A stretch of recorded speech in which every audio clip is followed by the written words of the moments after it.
Hi Michelle. Hi Tara. Hi everybody. Hi everyone. Welcome back to the episode of Books and Beyond Season 4. We are so happy to be doing this once again in video. Yes. So how are you today, Michelle? I'm good, Tara. I've been waiting for this episode since forever and I've actually been counting the days a traditional way by crossing it out on the calendar and another reason is because we are twinning, which is by coincidence, right? We did not plan this, guys. Like last time, it is a coincidence, but it's super fun, right? Yeah, I'm loving it. So what are we talking about today, Michelle? Today is my one of my absolute favorite topics, Sarah. We are going to be talking about, are the books better than the adaptations, or are adaptations better, right? This is a very controversial topic among bookworms, and for a very good reason. Yeah. And I know, Michelle, you have been dying to do this because you always, I want to write an article about adaptations. Let's talk about adaptations. So we're doing it. So what do you think? Are books better than the adaptation? What is your, start us off here? Okay, so, not many bookworms have agreed with me over the past, and I'm sure that, our viewers who are also watching might not agree with me, but I think that, setting a very clear boundaries that a book is always better than an adaptation is being very rigid. So I like this fluidity. I like how, if you love a world in a story, it's just another way to experience it on screen. For me, I see it as an extension of my love for the story, For what I mean is, once you close the book, it ends there, right? I mean, of course, you can always reread a book, but then when I watch the characters, alive on screen, for me, it's another way of reliving that book, right? What about you? That's a very interesting way to think about the adaptation, because I feel so sad, when a book ends, when it's a really good book, you feel that sense of oh no, I don't want to leave this world. And then you see the movies. It was like that for me for Harry Potter. Lots of people said, I don't like the movies, but it was a way to continue living in that world, and I just wanted to continue living in that world. I never thought about it that way. For me, I think why I like adaptations is because I already know it's good. It's sort of like comfort reading. It's sort of so the story is already vetted. Yeah, it's sort of like rereading, right? It's going to be obviously it's a different format, so there might be some variables there, but that there's a high chance you're going to enjoy it, and it's a comforting thing to know what happens. Yeah, exactly. I want to know, I've said Harry Potter, and I have a lot more. I can go on about this, but since you are the adaptation queen here, if I may say so. I love that title. Yeah, what is your favorite? Okay, so there are so many. I can go into a whole list, but if I had to pick one, from the top of my head, I think it will be The Curious Case of Benjamin Button. So for all our viewers, I mean, it might be a spoiler, but I have to share why I really love that story. Be it in a book format, in a long story format, or on screen. The thing is, it was for the first time I saw this. It's more like a sci-fi tale, more like a time travel kind of tale, because the man is born as an old person. He ages, basically it's reverse aging, and then he dies as a baby. And the woman is obviously ages normally like we do, but it's a love story between this couple. And I am always crazy for love stories, but this was told so well, and without doubt, it's based on a story, right? So it's definitely a good story. So when I look at an adaptation, I don't only look at it for story, right? There are other things. So I loved the makeup. That's one thing, and I feel it's very difficult to depict that kind of transformation, right? From imagine an old baby and then you turn young. So I loved all the the makeup, the effects, the acting, brilliant acting. Brad Pitt and Kate Blanchett, absolutely flawless. I mean, I think the characters elevate the story, right? You always envision a certain thing, but then the characters elevated. But what I want to mention to our viewers here is, I have usually come across adaptations first and not the book first, right? Usually people, especially bookworms, come to know the story through the books and then they watch it, right? But I have come across movies first and then I go back to read the story, which happened with this. Another one that comes to mind is We Need to Talk About Kevin by Lionel Shriver. Have you seen it? No. Oh, you should. Not read the book either. It's a little disturbing. So what I mean is, it's it brings back memories of our conversation about dark characters. So there's this boy Kevin, and when he becomes a teen, he ends up killing a lot of students in his high school auditorium. So it's this whole process of how the mother tries to understand, how did my son turn out to be a murderer, you know. Very interesting tale, and I loved the movie, especially because of the child actor. Like, I think have a whole episode on just child acting, Tara, because I am fascinated by that. You know, how do you take that innocence of a child and make them play a character, right? Have you That thought is a very interesting question. Yeah. And I like what you're saying, you know, because it's the same story. And there's so many different ways to engage with Yeah. these mediums. Like when you're reading the story, it's the same story, but you're reading it for a different thing. You're reading it for language, you're reading it Yes. for portrayal, you're reading it to really get into the head of the character. When you're watching that same story on the screen, you're watching it for this beautiful cinematography or the visuals or the Yes. acting. There's so many ways to engage with one idea. Correct. And that's quite interesting that you come to a book after the movie. I had this mental block for the longest time that I had to any adaptation, I had to read the book first and then only would I see it. So did you cheat anytime, Tara? I have then I realized it's not sustainable, right? Because there's so much good stuff out there. Correct. And I have to admit, I feel a little weird admitting this, but I saw the Great Gatsby movie with Leonardo DiCaprio before I read the book. Same here. The Same book here. was- So there's no shame. The book was always on my list, and Yeah. and then so my friends were going in. Anyway, then I read the book afterwards. But another favorite adaptation that I think is very interesting, because sometimes, you know how people say, oh, the book is better than the movie. Correct. Always. Yeah. It's when I have come across movies that are way better than the book, and I find that so fascinating. Which ones? You know, because a book, like, so for example, Girl on the Train, I didn't like the book. Like, I have to be honest, I didn't like the book that Right. much. But when I saw the movie, I was like, oh my god, they've taken the same thing and it Right. works so much better on the screen. Some stories might Right. just work much better on the screen. I find that play and that dichotomy also very interesting Right. as well. Oh, it's also a Hindi adaptation, right? With Pariniti Chopra. Did you Yeah. see it? No, I haven't seen that, but it's crazy how one thing can Yes. just go into Across so many dimensions. industries, yeah. But you know, that talking about adaptations that are good also makes me think about which weren't that good, right? Okay, so if I had to name one, I generally like most of the adaptations, but one movie I think I didn't like as much. I think it was Sense of an Ending. Have you read? No, I've read the book, which I love. Yes, the book was phenomenal. That's why, I mean, what I feel is, if a book is really that well written, I mean, if it's kind of like a masterpiece and you know it's very difficult to also adapt to screen. So I did feel that the movie didn't do justice to the story, and I think I left it midway. Like, it's very rare. Like, I usually have the patience for even very slow stories, you know, like Yeah. retro stories, and even those which have a very slow kind of atmosphere. But with that movie, I just felt it didn't do the kind of justice. It right? reminds me of Goldfinch, which is also an adaptation Yeah. of a book. Yes. And it brings me back to how certain kinds of books are better suited for the Exactly. screen.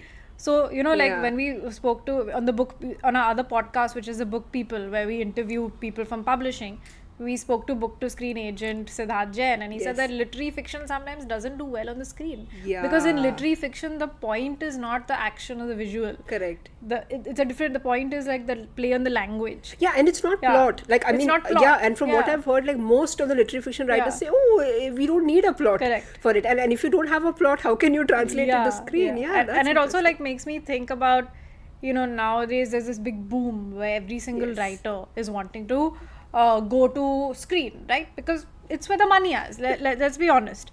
Would you think that would change the way that people approach the book format in the first place? Because you know the kinds of things that work for screen. Yeah. So would you then would it like cannibalize or bastardize the book format in any way? What do you think about that? So, you know, Tara, actually, I've noticed that there are different kinds of writers, right? So, some are very clearly focused. They want to write literary fiction books, right? And I've spoken to a lot of writers like that, because I think I am also a little bit like that. But then there are other kinds of writers who love looking at their work in different formats, right? And we have noticed that there is a boom. So, probably they would love to see it as an audiobook, or they would love to see it adapted on screen. But I feel that now that we're opening opening up to different formats, there is a market for everybody. But I Right. do think that it also comes with the point of interest. Like what are you interested in? So, What so about you're you? saying that some people who might want to write literary books Yeah. will do so even if it doesn't get adapted to Yes. screen, because that's what Yeah. they want to do. They're okay with that. While some Yeah. people, so the Yeah. genre is not dying according to you, which is good to Yes. know.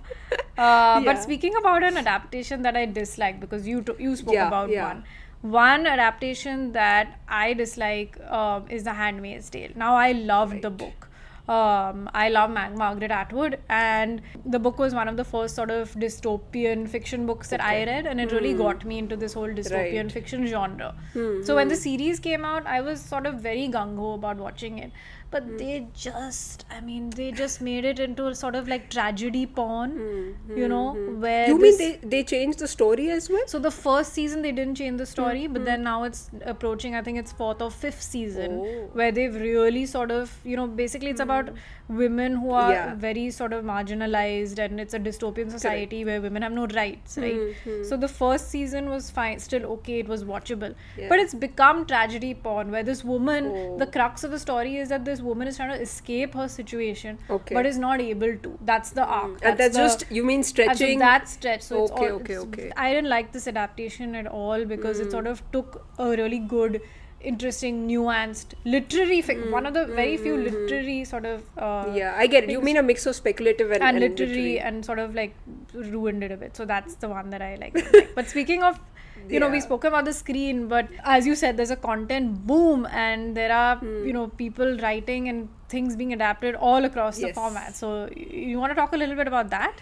Yeah, I think, Tara, like earlier, we just had books, right? Like Yeah. now I love that, even formats, right? Like you have ebooks, like, you can switch between an ebook or a paperback, right? And for example, for me, when I've had this screen fatigue, right? Like when I'm really tired of staring at the screen, because, writers, editors, we spend a lot of time in front of the screen, and I'm sure everyone else who has a lot of, I would say their work revolves around the screen. Yeah. You want a break. So Yeah. that's where podcasts, come into the play, right? You can just walk, you can exercise, and you can just listen to a podcast. So I really love how that, you can move between formats and also devices, right? So for example, even if you're watching an adaptation, you can see it on your phone, you can see it on a bigger screen or whatever, right? Yeah. So I like that flexibility, because I Yeah. do think that otherwise, you have very limited options. What about you? I think writers are adapting more and more. So again, in the Yeah. book People, we spoke to author Meghna Pant, Yes. who's just come out with a very interesting new book, and she actually wrote a she wrote a screenplay, which she then converted into a book. Which is the first I've heard of that sort Yes, of it's usually the other way around. transition, and I've Yeah. also now heard of podcasts being converted into books. Hmm. So again, like this is what I tell everyone. It's about the idea. Yes. Yeah, Yeah. it's about we are, and even in books and beyond, right? We are in the process of disseminating the idea. The beyond. We're talking about Yeah. climate change, and obviously we're delving into the writing process, the book format, but stories are sort of, people ask me, are books gonna die? Are like, what's gonna happen?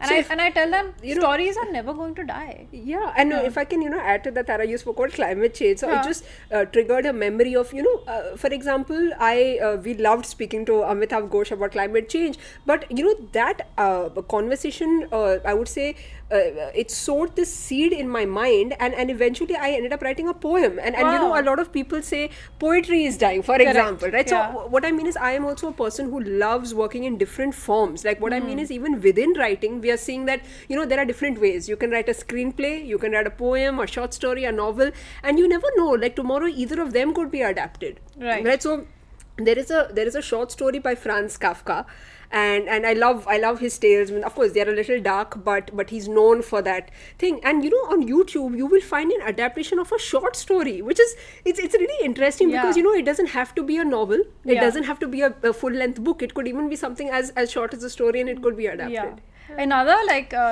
book that comes to mind is The Martian by Andy Yes. Weir. Andy Yeah. Weir, and I was really amazed because I first watched the movie, and then like you, I went to read the book, and I thought that obviously the movie version is going to be like way better, right? Because it's all about space, and I Like watched it visually, in 3D it would be and better. everything. Okay.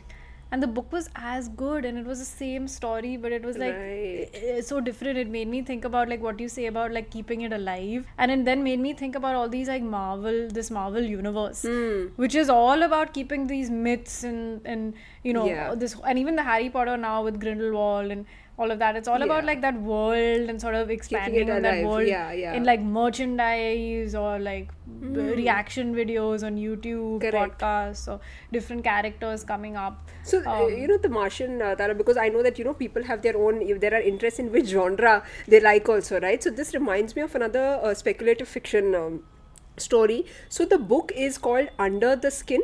Okay, and you've told me yeah, about yeah, this, and it's yeah. adapted, and Scarlett Johansson acts in it, Okay. and I would say that was so different from what I had envisioned in the book. Like, that was one of those times where, I mean, I would not say better or bad, but very different. Like, it goes to show you that the same story can be envisioned by different people in a different way, you know. So which genre? Because adaptations fall into many different genres. Like typically you don't see literary fiction, but you see a lot of true crime. You see a lot of sci-fi.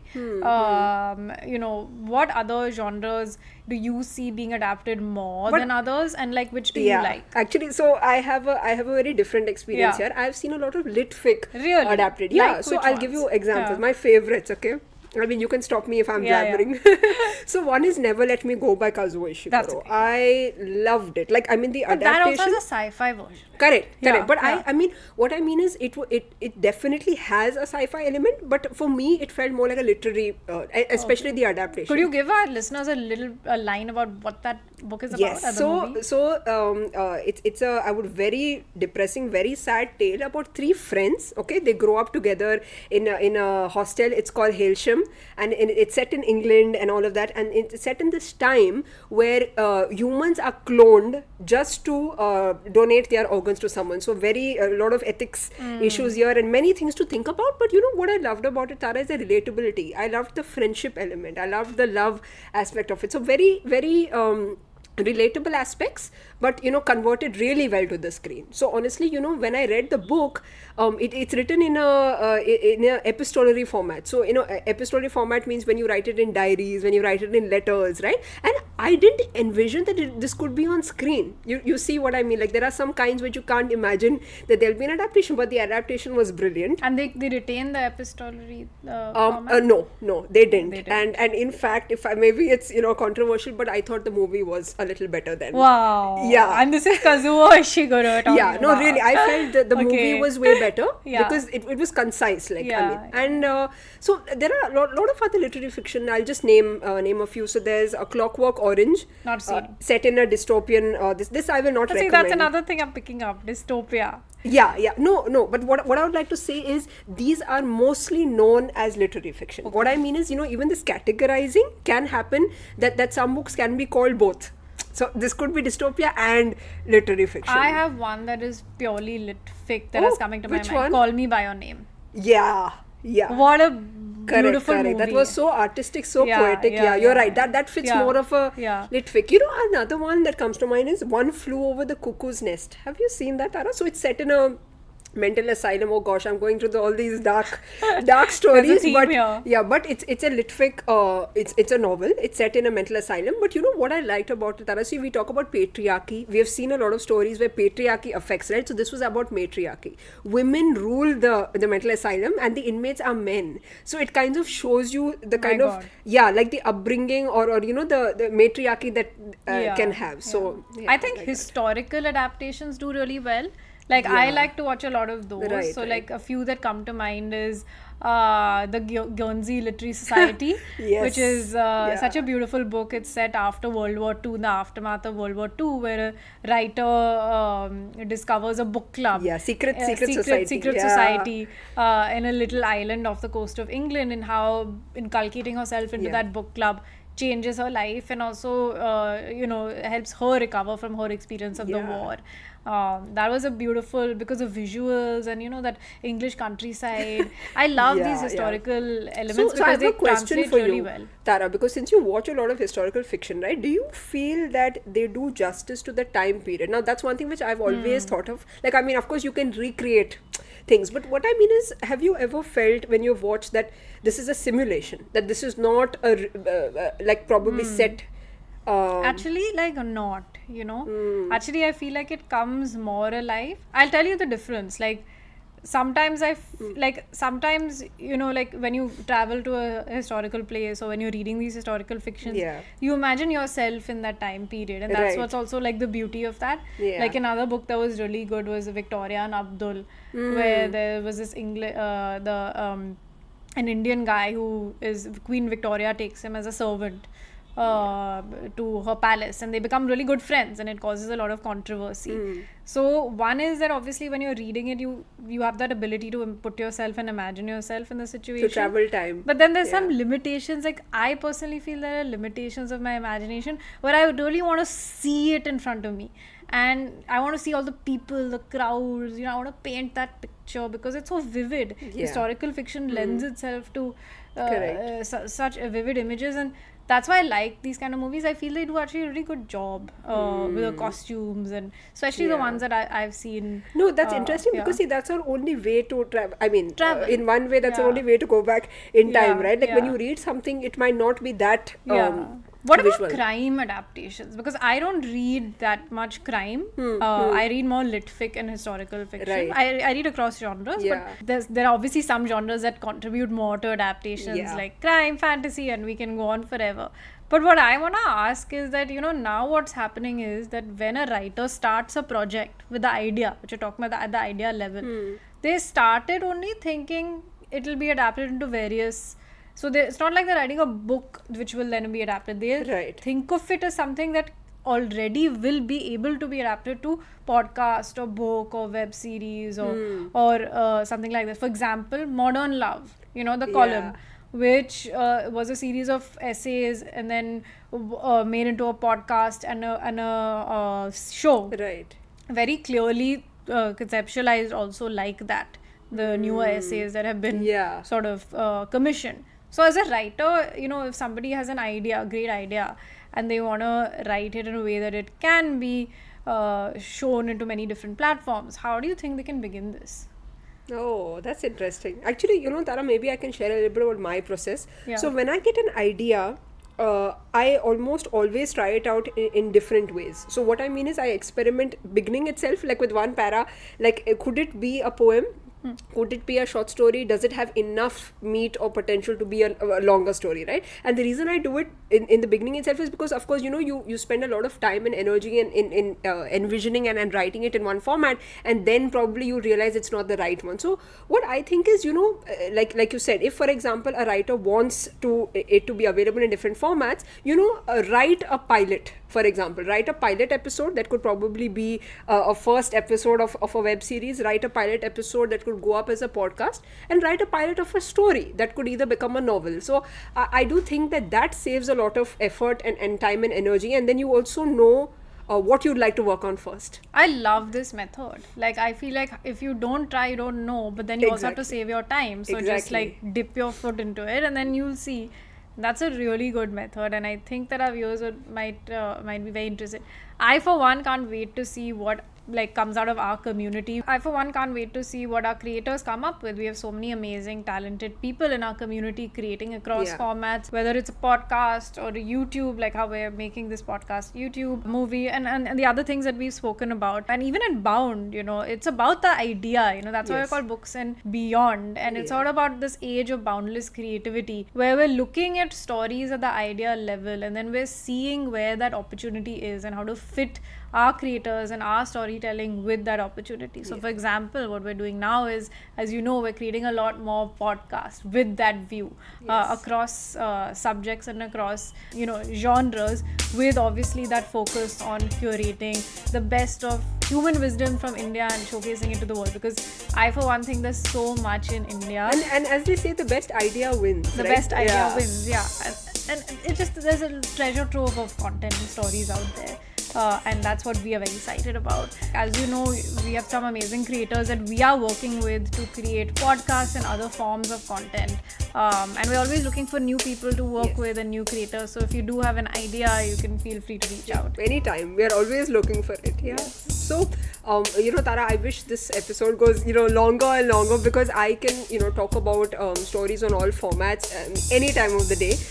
But it has to end here. But we would love to know, which are your favorite adaptations, right? Like, the ones you like, disliked. And if you think that something can be converted, to something else, please let us know. I think we would love to see that. Yeah. Yes. Thank you so much. And please follow us on all our social media channels.